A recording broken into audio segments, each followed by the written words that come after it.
Hi everybody, Alex here from Expert Forex, and in today's video we're going to be looking at factors that you need to take into account when deciding on the best Forex robot to buy. Now, we've been getting a lot of emails from clients asking us exactly that, and a lot of my videos are in fact fed by client requests for more information, so that's why I'm making this particular video. So I very quickly, and I must stress this took about 10 minutes, I drew up a checklist of what you should be looking at when purchasing an EA. Now, there are a lot of items on this list, and I'm not going to cover them in detail in this video, but here is the checklist. You can put the video on pause and you can read through the checklist, and what I'd like you to do is see if I've missed any items, and if I have, please add them by making a comment in the YouTube video comments, and I will add them to this list. But I think I've covered a lot of the areas for now, and in this particular video I'm only going to be looking at the complexity of a Forex robot, because it is one of the areas that very few, even experienced traders, don't seem to look at. Now, when you look at this list, what we try and do in our marketing pages is we actually try and give you enough information to answer all the questions regarding this particular checklist that I've shown you. So we tend to show you the inputs for the EAs. We tend to show you the results. You see the drawdowns. You see all the results that we've had. So we try and use this checklist to make sure that we're giving you this information before you actually purchase the EA. Okay, so let's get back to the complexity of the robot. Now, the complexity is basically what it says is that the more settings in a particular robot, the more complicated the robot is, and the less chance it is of achieving really good results, because you have too many things that have to align, like those soldiers you see on the screen, that have to align perfectly for the robot to succeed. Now, it can, but there's less chance the more items there are. So in this example, we say, all right, each soldier has 5 possible places they can stand, and they are not told where the other soldiers stand, so they can choose between position 1, 2, 3, 4, 5. There are 5 choices, and each one just goes and stands on their favorite number. It sounds like an easy exercise, but to align these soldiers to stand on exactly the same number, the chances are very small that will ever happen, because the first soldier has 5 choices. The second soldier has 5 choices. So immediately there are 25 combinations of blocks that these two soldiers can stand in, and only one of the combinations will align the two together. So your chances of alignment sort of increases for every soldier. So the third soldier now suddenly has 125 chances of the 3 of them aligning on the same block, and that goes on, and very soon it goes into the million. By the 9th soldier you've got over 1 million possibilities, and then by the 10th soldier you've almost got 10 million possibilities. So can you see how complicated things can get the more variables there are in the system? And now what I'm going to show you now, I'm going to show you 2 of our EAs, and I'm going to give you an idea of how complicated and how simple some of the EAs can be. So let's have a look at the grid trend multiplier as the first EA. And I'm going to use the Forex tester to illustrate this point. So I've got the grid trend multiplier loaded in the tester. I'm just going to open the inputs for this particular EA. Now, I'm not going to go into too much detail, but what this EA does, it trades a grid system. So what is important here is the size of the grid, how far the grid lines differ from each other. That's the major input into this particular EA. And then there are 3 basic strategies. You can buy only, you can sell only, and you can buy and sell at the same time. So there are the 3 strategies that you need to trade. So if we look at the inputs for this particular EA, all you basically are interested in is saying whether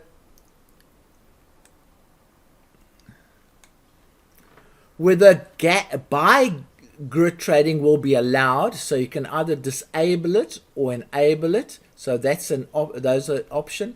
And what size buy gap you're going to have, and there again you can choose, you can test a certain range of buy sizes, but those are the 2 major decisions. And then if you go to the sales side, the same decisions, you can either disable it or enable it. So there are the 2 options that can get tested, and then the various sizes of the gaps can be tested. And then by default there will be occasions when both are active at the same time, so you'll be testing buying and selling at the same time, and then at other times the only buys will be active and only sells will be active, but the grid sizing will be calculated. Now those are the only real major settings for this particular EA, and then the only other thing you need to put in is a stop and a target.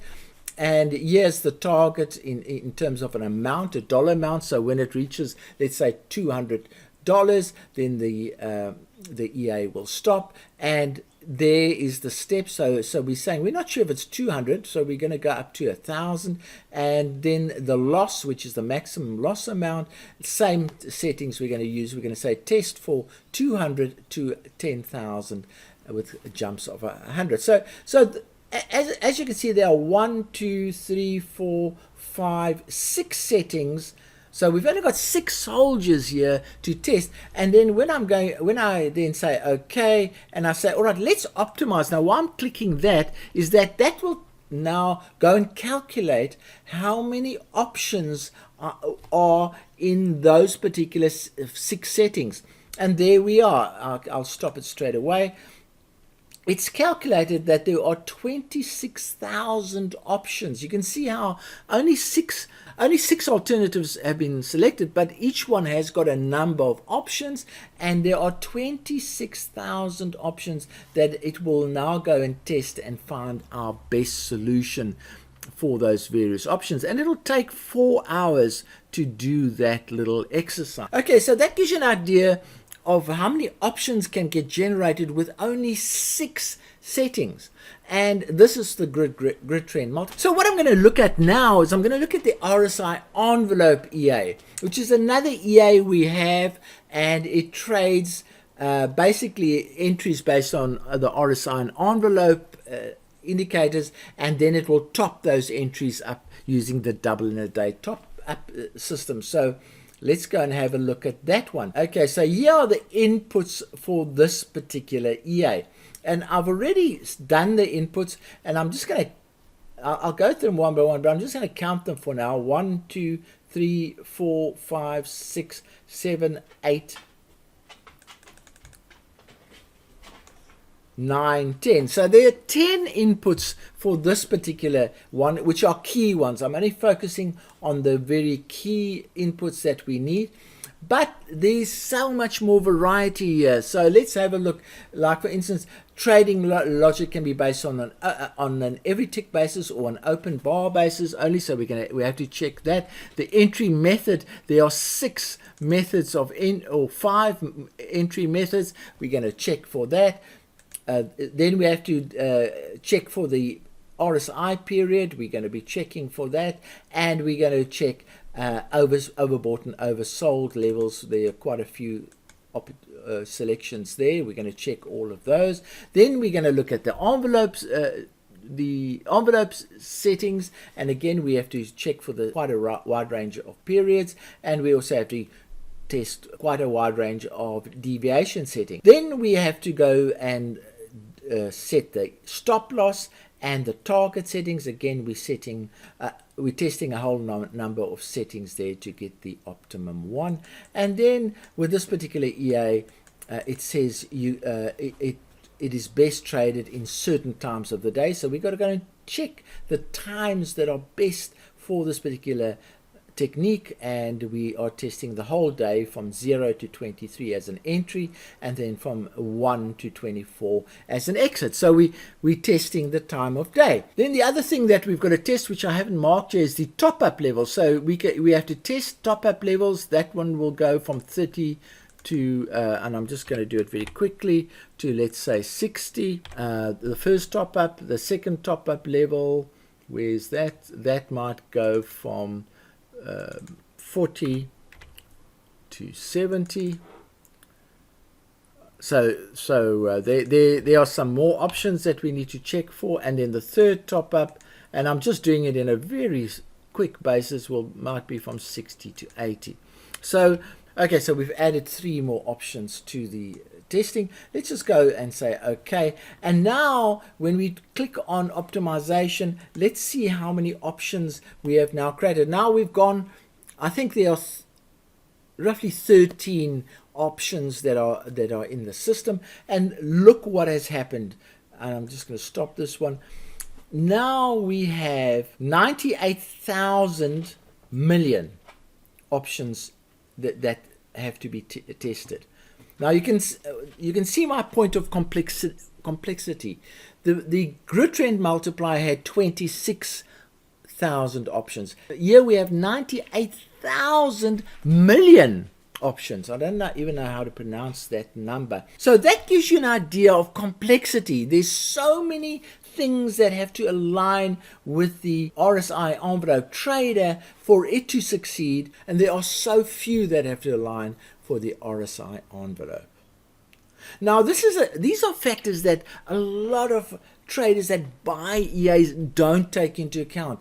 They don't look at the complexity and the inputs required and the variables required when they're buying an EA. Good EAs have few variables and therefore are easy to back trade and optimize and calibrate to your broker than EAs that have a lot of variables. Now, strangely enough, this RSI envelope is in fact very effective because although it has a lot of variables, it also has a very wide range of settings that are successful. So what you've got to do is after you've done this test, you've got to count how many successful results there are as a percentage of the amount tested, and you might find 60% of the settings that came out were successful. So it's not only the number that's important, but it's also the percentage of the numbers tested that were successful that is important. And that's why this one, in spite of having a lot of complexity, is a successful EA. But it has to be considered when purchasing. You have to get an idea. If you're a beginner, don't buy the RSI envelope. Buy something like the grid trend multiplier, where there's just a handful of variables that you have to worry about. You don't have to worry about the time of day and all kinds of other things. You just have to worry about basically the gap size of the strategy that you're going to use. Okay, so just to come back to this checklist, we've now just touched on one of the points on this list, which is basically you need to consider the complexity of the EA when you're purchasing an EA, but there are just so many other areas that need to be looked at. And this is just a quick reminder, we still have our 80% off on our bundle of 14 types of Forex trading robots that you can see on the screen. If you follow that link, you'll be taken to a page which gives you a lot more detail about those particular EAs. They all have links to each EA, so you can have a look at that one.